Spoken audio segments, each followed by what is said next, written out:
I want to talk very quickly about uncovering, bringing the curtains back a little bit. There's a side thing that you do to a degree with some other organizations to talk about the thing that we don't realize probably is that most porn is actually shot, with people that are that are being subjected or forced to do it, or their children, or whatever these things might be. The actual porn industry itself is a pernicious and bad thing. There's trafficking involved and all of that. You and I are both involved at this point, at least somewhat, with an organization trying to work against the sex trafficking. Talk a little bit about, from your perspective and the things that you've learned, what men need to know about what actually goes into the production of and the creation of that pornography. Yeah, no, thank you for bringing this up, Chris. I think people, if people want, I'll provide what I can here, but definitely check out Exodus Cry, check out Trafficking Hub. They're kind of at the forefront of here. But most people, if you have two eyes, you have seen some media coverage in the past three to 4 months of kind of what's been going on with Pornhub. It came out after American Express and Visa pulled their processing from their site. It got some coverage on the New York Times, and I believe CNN and Fox News covered it as well. But out of the 12 million videos that they had published on their site at the time, 10 million of them were forced to be pulled down through unverification. And all that means, it's prior to what's going on now.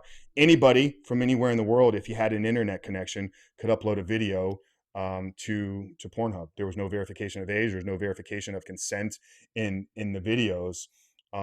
So yeah, obviously, back in the 80s and in previous time, we know that it was more of a produced thing. Like everybody knows who Hugh Hefner was, and the other guy that ran Hustler. Like, those were, calling for whatever they are. They were legitimate organizations and companies.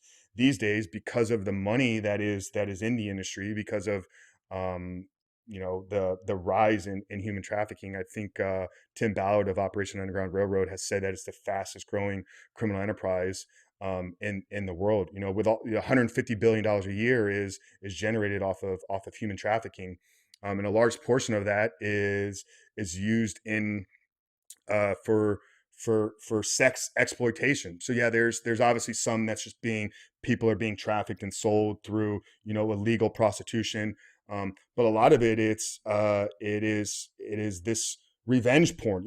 Like that's a very high search term, revenge porn. This is a boyfriend and girlfriend, that maybe she willingly let him, do it while they were together, but something happens, they break up, or his buddy steals his phone, or somebody hacks into it, and then he goes and uploads to the site. So just understanding that, like, once again, I think it goes back to how can you, and not to be like, I don't want to slam morality on anybody, but if somebody is being abused, or somebody has been trafficked, or somebody is not there through consent, like, this really begins to kind of, I feel it's got to eat away at the inside of your heart.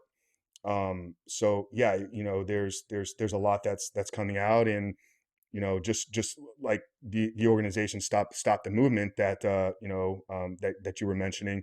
I love what they do, because yeah, I think, when, I mentioned this at the beginning, like, we see the outcome, we see the worst possible scenario of a drug addiction. It's in the movies, it's in the films.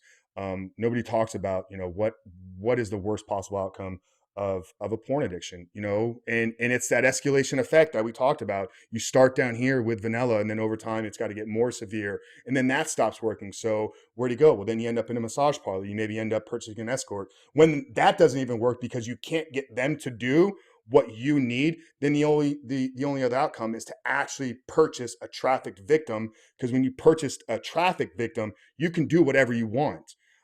So I think it's, and I don't want people to think that I'm saying just because you look at porn means that you're going to end up buying, a sex slave. But it's we can't not see the connection there. So I think a lot of what, we're trying to do here is, if you come out and, you see media and you're like, I'm against trafficking, you can't at the same time be going to watch porn, because one fuels the other, and they are as closely tied as any two industries could Yeah. could be.